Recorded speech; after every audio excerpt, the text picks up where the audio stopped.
Hi കൂട്ടുകാരെ, എല്ലാവരും സുഖമായിട്ടിരിക്കുന്നോ? ഞങ്ങൾക്കിന്ന് 4 മണിക്ക് ഏത്തപ്പഴം പുഴുങ്ങിയതായിരുന്നു ചായക്ക്.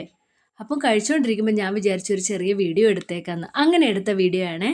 ഈ ഏത്തപ്പഴം പുഴുങ്ങിക്കഴിഞ്ഞാൽ ഇതിൻ്റെ കൂടെ കഴിക്കാൻ എനിക്ക് പപ്പടം ഇഷ്ടമാണേ. ഈ പപ്പടത്തിൻ്റെ ഉപ്പും ഏത്തപ്പഴത്തിൻ്റെ മധുരവും എല്ലാം കൂടെ കൂടിയിട്ട് അങ്ങ് ഒരു പ്രത്യേക ഫീലാ. എല്ലാവരും പായസവും പപ്പടവും കൂടെ കഴിക്കുകയല്ലേ, അതേപോലെ തന്നെ എനിക്കുവേ. പക്ഷെ ഞാനിത് അധികം കഴിക്കാറില്ല. കാരണം ഏത്തപ്പഴം കഴിച്ചിട്ടുണ്ടെങ്കിൽ വണ്ണം വെക്കും എന്നൊക്കെ പറയുന്നതുകൊണ്ട് ഞാനിത് അധികമൊന്നും കഴിക്കാറില്ല. വല്ലപ്പോഴും കഴിക്കും. നമ്മുടെ ഇഷ്ടങ്ങളൊക്കെ വല്ലപ്പോഴും നമുക്ക് നടത്താമല്ലോ. ചേട്ടൻ ഞാനിങ്ങനെ കഴിക്കും പറയും, മനുഷ്യന്മാർ കഴിക്കുന്ന പോലെ കഴിക്കാൻ പറയുവേ. കളിയാക്കുന്ന. എന്നാലും ഞാൻ പറയും ഞാനിതൊക്കെ കഴിക്കും, എനിക്കിതൊക്കെ ഇഷ്ടമാണെന്നാ. പിന്നെ വേറെ വിശേഷമൊന്നുമില്ല കൂട്ടുകാരെ. ചുമ്മാ ഒരു വീഡിയോ എടുത്തെന്നേ ഉള്ളേ. എല്ലാവരും എന്ത് പറയുന്നു?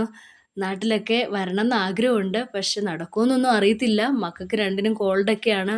യാത്ര ചെയ്യാൻ പറ്റുവാണെങ്കിൽ വരും. തിരക്കായിരിക്കും അല്ലേ? ക്രിസ്മസിൻ്റെ ഷോപ്പിങ്ങും അങ്ങോട്ടും ഇങ്ങോട്ടും പോക്കും ഒക്കെ ആയിരിക്കും അല്ലേ? വേറെ വിശേഷമൊന്നുമില്ല കേട്ടോ കൂട്ടുകാരെ. അടുത്ത വീഡിയോയിൽ കാണാവേ. Okay, by.